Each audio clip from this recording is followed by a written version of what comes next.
A new recruit lit a cigarette, held it between his fingers, and stretched his hand out of the trench. He deliberately exposed his position, and the next second, a bullet shot through his palm. His comrades ran to congratulate him, because being wounded in a war meant he could go home. Many soldiers used this as an excuse to get discharged. To wound himself, a veteran sharpened a bullet. He loaded the ammunition, bit down on a leather belt, and pointed the gun at his own palm. Another soldier was so desperate to go home that he bravely grabbed the hot barrel of a machine gun.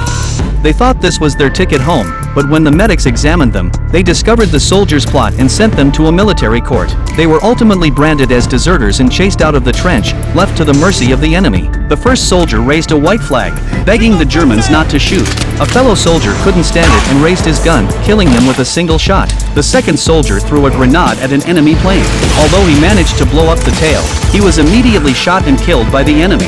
The third soldier sang La Marseillaise and opened his arms to welcome death. The next second, he was killed by the enemy. Meanwhile, Monik had just left the trench when he was spotted by a German fighter jet and shot in the abdomen. Fortunately, Monik was discovered by a veteran. The veteran carried Monik on his shoulder and took him to a field hospital. Suddenly, gunfire rang out outside. The Germans had bombed the hospital. The veteran saw a cannonball lodged in the hospital's roof.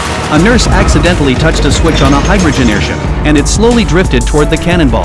Everyone was terrified and ran for their lives, but the door was locked. In this moment of peril, the veteran quickly ran into a steel storage room, locked the door, and hid inside. Just then, the airship touched the cannonball. The next second, the hydrogen ignited, instantly destroying the hospital. The veteran survived the explosion.